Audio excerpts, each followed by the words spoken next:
Hello everyone, and welcome to the Zurich International Candidates Tournament of 1953. It was a very strong and, very famous chess tournament. The winner of this tournament will get a privilege to challenge Mikhail Botvinnik for the title, and just so you get the idea of how strong the tournament was, I'll read the list of names. Like I said, I'm reading this book, Zurich International Chess Tournament of 1953 by David Bronstein. And as I go through the games, if I find an interesting or an instructive game, I will show it on my channel. So here it is. The winner of the tournament was Smyslov, and Vasily Smyslov won the tournament with 16 points, two whole points ahead of David Bronstein, the author of this book, who got second place. So we have Smyslov, Bronstein, Keres, Reshevsky, Petrosian, Geller, Najdorf, Kotov, Taimanov, Averbach, Boleslavsky, Zabo, Gligoric, Juve, and Stahlberg. So an amazing tournament, definitely. And this is a game between Laszlo Zabo, a Hungarian grandmaster, and Efim Geller. Efim Geller needs no introduction. He was a famous coach of Boris Spassky and later Anatoly Karpov, world-renowned grandmaster. So all in all, this is a game between two of the world's top grandmasters. And the title of this video is how even a grandmaster doesn't fully understand the weaknesses of the squares. And this is what David Bronstein explains in this game. And he says that it took him a long time to really understand what a dark square weakness means. He says that he always thought that a dark square weakness meant that his opponent didn't have a dark squared bishop, and that his pawns will be on the light squares. So he thought that this was a dark square weakness. But later only he found out that a dark square weakness also means a light square weakness, because he has to use the dark squares to attack his opponent's pieces on the light squares. And this game perfectly illustrates one such idea. And also it's an instructive game from a psychological point of view, as at one point Szabo was better, and then in the other point of the game was pretty much drawn, but Szabo still wanted to win the game just because he was at 1 point better. But okay, let's see this game. So Laszlo Szabo has the white pieces and he plays c4. Geller responds with knight to f6. We have g3, e6, and bishop to g2. d5, d4, the Catalan opening. D captures on c4 and queen to a4 with check, going after the c4 pawn with the queen. Knight b3 e7, knight to f3, a6, now preparing b5, but queen captures on c4, and here we have b5. And okay, a normal response here would be something like maybe queen to d3, queen to c2, but Szabo gets an idea. He creates a plan how to create dark square weaknesses in his opponent's camp. And his idea is that he will undermine these pawns, the a pawn and the b pawn that are on light squares. He wants to exchange his dark square bishop on c1 for his opponent bishop on f8, and at some point he wants to push b4 to lock these pawns on the light squares.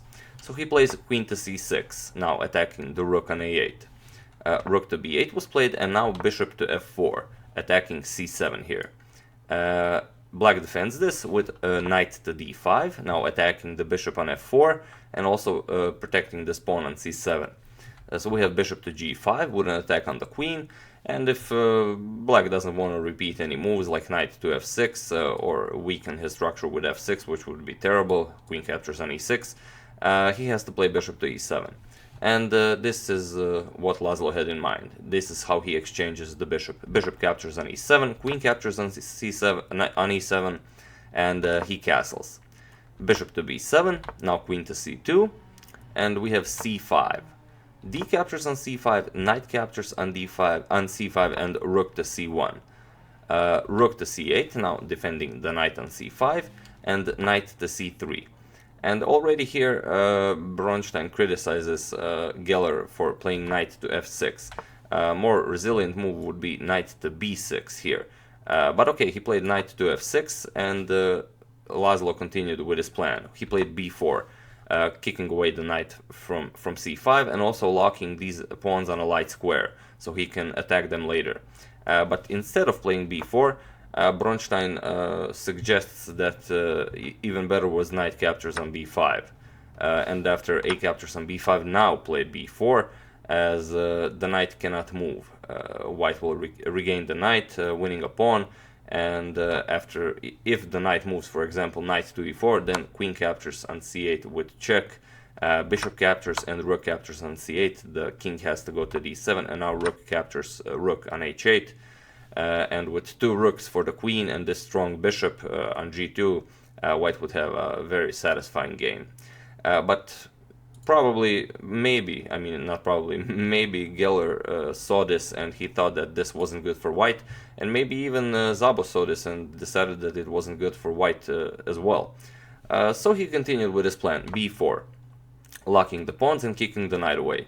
Knight to a4, now pinning this knight as there's a rook on c8, queen to b3, now knight captures, rook captures on c3, queen captures on c3, and Geller castles. Here we have rook a to c1. This is all, well, so far Szabo did everything pretty much great. He's now controlling the c file. These pawns are still locked on a light square, and if he can somehow get this f3 knight, for example, to c5 to attack the a6 pawn, this would be, well, practically winning for him. And here Geller plays rook to d8. Unfortunately, Geller cannot play rook to c8 to contest white for the c file, because if he plays rook to c8, then again queen captures on c8 is very unfortunate for black.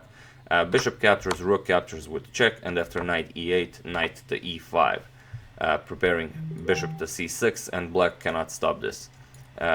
For example, g6, bishop to c6, queen captures on b4, and bishop captures, and with a rook and two pieces for the queen, threatening all sorts of discoveries, this f7 pawn is going to fall. This would be extremely good for white.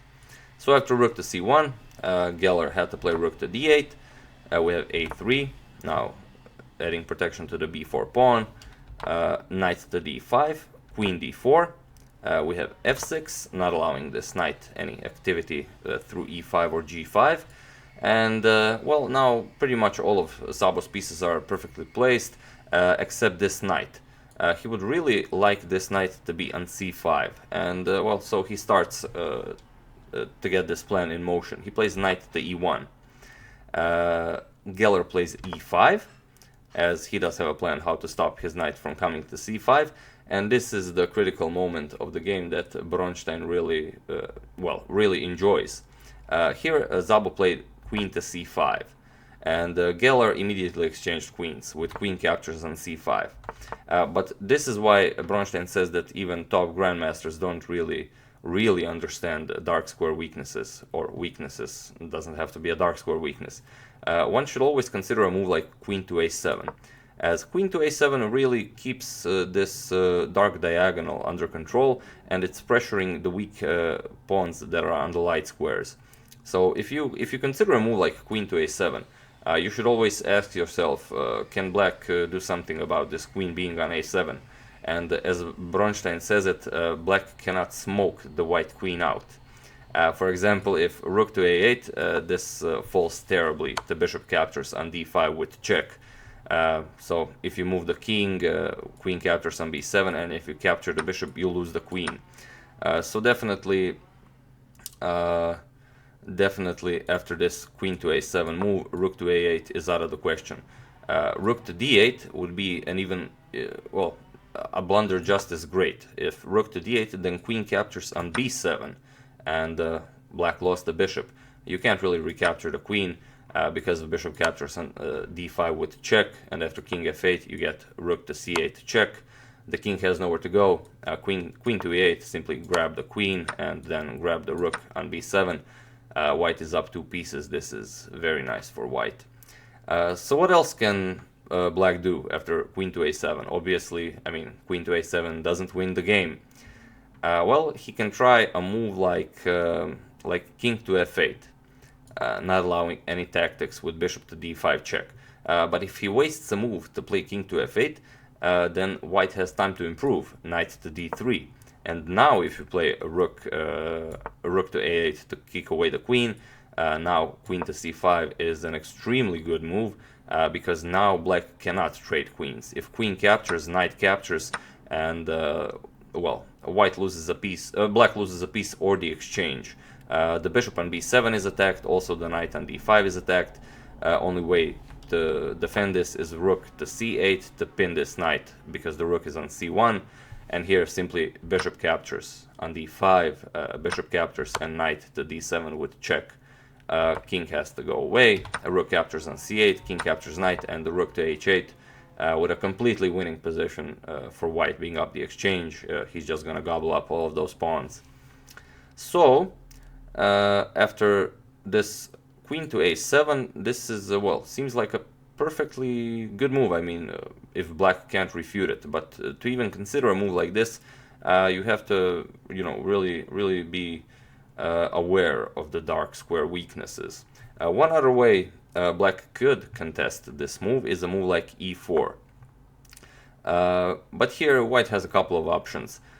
Even with a move like this, he can even capture it, and after queen captures on b7 and queen captures on e2, capture the pawn on a6, and it's an unclear position. Black is a bit more active, but white is up a pawn, so even this could be playable for white. And even if you don't want to capture this e4 pawn, you can play a move like f3, threaten the pawn, and after f5 simply capture, and then get your bishop on this other strong diagonal, also with a nice position for white. But it's unknown if Szabo even considered a move like queen to a7. So after e5, his queen is attacked. He played queen to c5, and Geller exchanges the queens. And here, rook captures on c5 was probably, I mean, not probably, rook captures on c5 was the only move that could give any advantage to white whatsoever. But Szabo played b captures on c5. He thought that this pin on the black knight and well, the threat of c6, c7, and c8 was enough to win the game. But Geller manages to defend this pretty easily. He plays bishop to c6, blocking the pawn, and well, that's pretty much it. Rook to d1, rook to d7, now bishop to h3, with some tricks. If the rook moves, maybe bishop to e6 check, picking up the knight. But of course, rook to e7, now knight to c2, a5, as the threat was knight to b4, bishop back to g2, now rook back to d7, bishop back to h3, rook back to e7. So obviously Geller is offering a draw with the repetition of moves if Szabo just plays the bishop to g2 one more time. But this is that psychological moment in the game, as Laszlo was better at one point in the game, but he's not anymore. This is a completely drawn endgame. He plays king to f1. He doesn't want to draw, and this will be, well, the beginning of his downfall. King to f7. Geller says, okay, you don't want to draw, I'll just improve the position of my king. Now the rook no longer has to defend e6. He's free to go to c7 to attack your c5 pawn.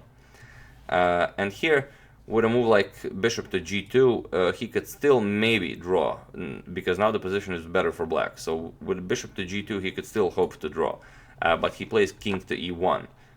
This isn't a good move. It's just a move that allows the game to continue, even if it's in black's favor. So rook to c7. The c5 pawn is now undefendable. Rook to d3. Now bishop to b7, opening up the attack on the pawn. Knight to e3, and now capturing the the pawn. Knight to f5. We have bishop to c6, because there was a threat of knight to d6 with check, picking up the bishop on b7. So check, king to f8. We have bishop to g2, now g6, king d2, king to e7. Knight has to go back. Black is up a pawn, and well, he has 2 pawns on the queen side. White has only 1. This is, for effing Geller, this is just a matter of time before he wins this game. Rook to c4, we have f3, now f5, kicking the knight away even further, knight to f2, now rook a4. Now this rook is pretty much forced to defend the pawn on a3, knight to d1, we have e4, F captures, now the rook has to move, rook to b3, now rook checks, king c1, b4, now the plan is clear, you have to create a passed pawn on the queen side and simply push it to victory. Knight to e3, knight to c3, we have a captures on b4, now threatening to capture the c3 knight, knight captures on e2 with check, king has to go, b1, now bishop to a4 attacking the rook, rook b2, and now knight to c3 check, king goes to c1, and now a captures on b4. Geller has created a passed pawn that is unopposable, and well, soon it will be all over. A rook to d2, we have rook captures, king captures, and now simply improving the position of his own king is sufficient to win this game. Knight to g4, king c5, h4, king d4, h5, g captures on h5, knight to e3, knight to b1 with check, king to e2, now bishop checks on b5, king f2, and now b3, and being down 3 pawns, and well, there's really no way for you to stop this pawn from b2 and b1. Laszlo Sabo, the Hungarian grandmaster, resigned this game. So this is why Bronstein thinks that this is a very instructive game, because, well, if White had considered that queen to a7 move, this entire game would have been completely different. White would have continued to, you know, to have pressure on that strong diagonal, on this diagonal, and well, white pawns, the black pawns would be stuck on a6 and a5. Still they would be weak pawns. They would be able to attack. I mean, he would be able to attack the pawns, and well, he decided for queen to c5, and well, instead of that rook captures on c5, he played b captures on c5, and his position simply deteriorated. In one move, he went from a winning position to a drawn position, and then he refused the draw because, you know, one blunder follows another. And with that last king move, he went into a completely losing endgame. So yeah, that's the game. I do hope you enjoyed it. This is only game 1 in the book, and well, if all games are this instructive, I'm really going to enjoy going through this book. I would like to thank Matthew Butler and Dylan Thomas for your contribution to my channel. Thank you a lot, I really appreciate it. As usual, you can check 2 of my previous videos here. Thank you all for watching, and I will see you soon, hopefully with more Bronstein instructiveness. See you soon.